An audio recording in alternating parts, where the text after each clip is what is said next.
Hey, everybody. So, if you are just like really tired of parents saying they don't remember when an event is, or they are just like, oh, I didn't know about this, I am going to show you a way that you can get into their calendar. Like through one little link you're going to share with them, and it's going to auto populate all the events that are going on at your center um, for their calendar so they don't forget it, right? So the first thing we're going to do, we're going to go over to Google Calendar, right? And on the left side, you're going to go down to where it says other calendars and you're going to press the plus sign. Once you do that, you're going to create a new calendar and you're going to name it. So, just for the sake of this exercise, we're going to name it ABC Learning Academy. All right. Once we do that, we're going to put a description here where we're going to say all events, closures, closures and important dates, right? This is just for this. All right. Now, once we do that, we are going to then create the calendar. We're just going to create the calendar. Okay. Now, we're going to go back over here. As you can see already, it's already over here, ABC Learning Center. Okay. Now, you are then going to come in here and you're going to create all your events. So you're going to go to event, create, go to more options, and right down here where you see that calendar button, you're going to change that to ABC Learning Center. And what you're going to do is you're going to add all the events. So we're going to put test one, and I'm just going to save that as today's date. And then I'm going to put another event in there. I might put test two. And I'm going to put that in here as like November 19th. Okay, so what you do is you do all those things, you put all of your events in there, okay? Now, you want to create the events, you want to save that. Now, when you are done, you're going to go back to the left-hand side and you see those three dots right there. You're going to click those three dots and you're going to put setting for sharing. Okay. Once you get here, you're going to scroll all the way down right here.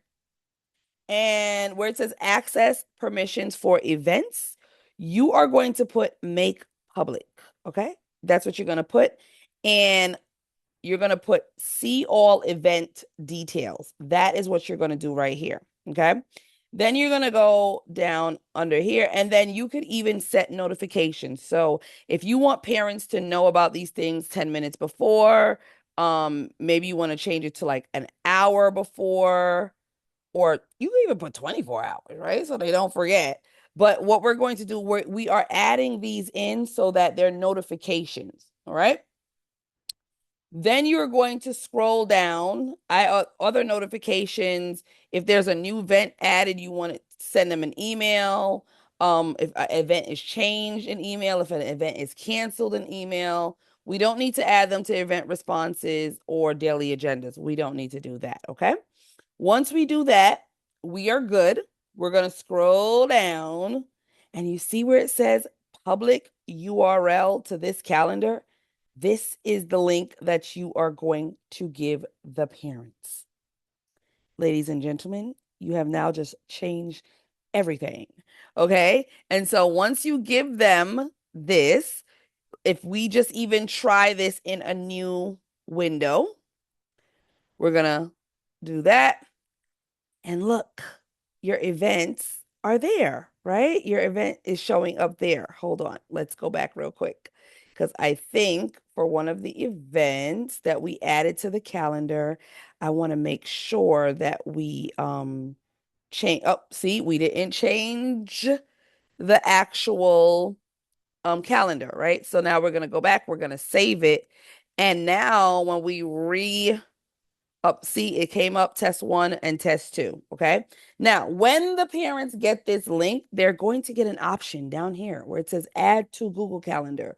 All they need to do is click this So it is added to their Google Calendar, and that is going to make your life so much easier. No more excuses. And we want to make sure that everybody is getting this link. So in addition to you handing out the actual flyer or your event list that is a physical paper copy, and in addition to you sending it out on your daycare software like ProCare or Kangaroo Time or Brightwheel, now they can actually add it to their calendar and no more excuses. If this was helpful, comment below calendar and let me know that it was helpful and if you are going to add this for your sender immediately. Have a great day, guys. Bye.